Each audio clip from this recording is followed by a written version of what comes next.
ஜெபம் வல்லமையுள்ளது. உண்மை சம்பவம்.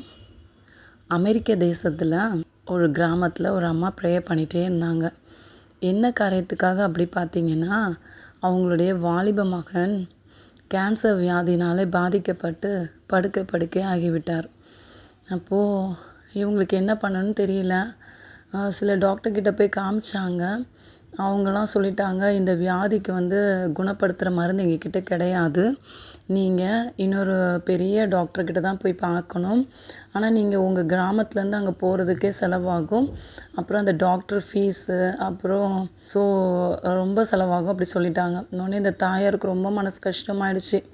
நம்ம வாலிப பையன் இப்படி படுத்து கிடக்குறானேன்னு சொல்லிட்டு அவங்க டெய்லி என்ன தெரியுமா பண்ணுவாங்க, முழங்கால் போட்டு அந்த தம்பி கட்டில் படுத்திருப்பான், அவனுக்கு நேராக முழங்கால் போட்டு, ஏசப்பா மனம் இறங்குங்க, அந்த டாக்டரை போய் பார்க்குறதுக்கு என்கிட்ட காசு இல்லை ஏசப்பா, என்னுடைய ஏழ்மை நிலையை பாருங்கள் ஏசப்பா, என் பிள்ளைக்கு நீங்கள் சுகத்தை தரணும் ஏசப்பான்னு டெய்லியுமே ஜோம் பண்ணிகிட்டு இருந்தாங்களாம். இப்படியே அவங்க 5 வருஷம் ஜோம் பண்ணிக்கிட்டே இருக்கிறாங்க.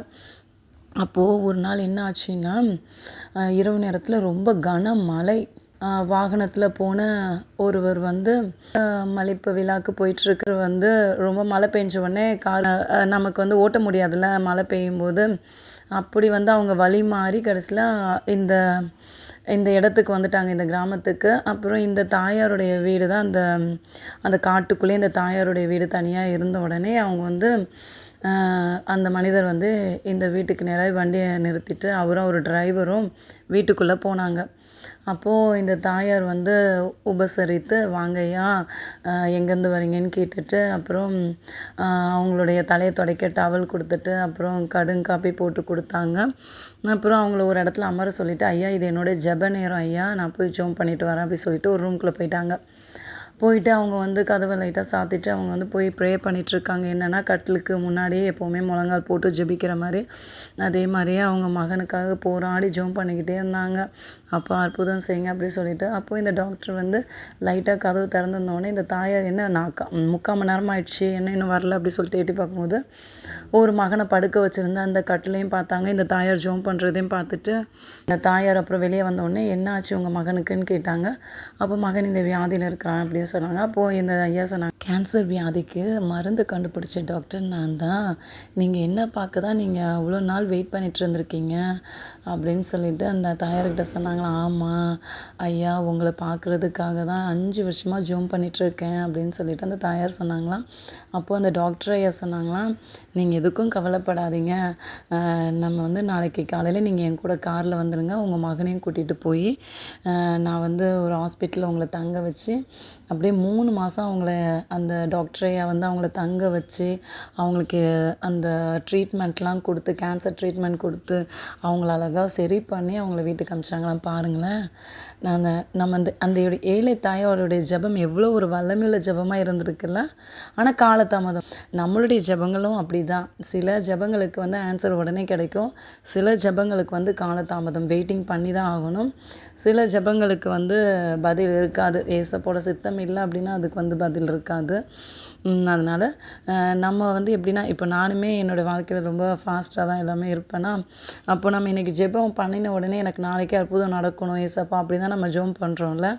ஆனால் இல்லை, நம்ம ஏசப்போட சித்தத்துக்கு அப்படின்னு நம்ம ஒப்பு கொடுத்து ஜெபம் பண்ணும்போது காலதாமதமானாலும் நிச்சயமாய் நீங்கள் ஜெபத்தில் கேட்குற எல்லா காரியங்களும் ஏசப்பா செஞ்சு முடிப்பாங்க.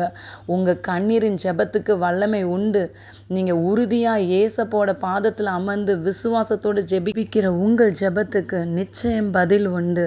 ஆம் பிரியமானவர்களே, எஸ்தர் ராஜாத்தி 127 நாடுகளிலும் எல்லாமே மூடப்பட்ட சூழ்நிலையில் யூதர்களை கொலை பண்ணணும்னு சொல்லிட்டு அந்த டைமில் சட்ட அமைப்பு எல்லாமே அப்படியே மாறி போயிருந்த அந்த நேரத்துலையும் எஸ்தர் ராஜாத்தி நான் செத்தாலும் சாகிறேன்னு சொல்லிட்டு அவங்க உபவாசம் இருந்து அவங்க தாதிமார்களோடு ஜெபித்த ஜெபம் வல்லமையுள்ள ஜெபமாக இருந்தது.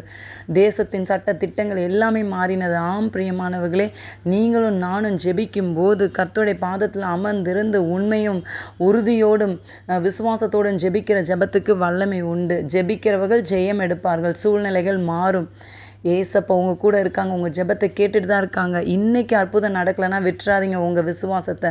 நாளைக்கு நடக்கும். எத்தனை வருஷம் ஆனாலும் நிச்சயமாக உங்கள் பிள்ளைங்களோட வாழ்க்கையில் நீங்கள் ஜெபித்த காரியங்கள் கண்டிப்பாக நடக்கும். கர்த்தர் உண்மை உள்ளவராக இருக்கிறார். ஆம், காது கேளாத போகிற மனிதர்கள் மாதிரி இல்லை ஏசப்பா. ஏசப்பா உண்மை உள்ளவர். ஒவ்வொருத்தருக்கும் அவங்கவுங்க நன்மை செஞ்சாங்களோ அதுக்கு பலனை கொடுக்கிற தேவன். ஜெபத்தில் கேட்கிற காரியங்கள் எல்லாவற்றையும் அவர் செய்து முடிக்கிறதுக்கு வல்லமை உள்ளவராக இருக்கிறார். இனிய கிறிஸ்மஸ் நல்வாழ்த்துக்கள். கர்த்தர் உங்களை ஆசீர்வதிப்பாராக.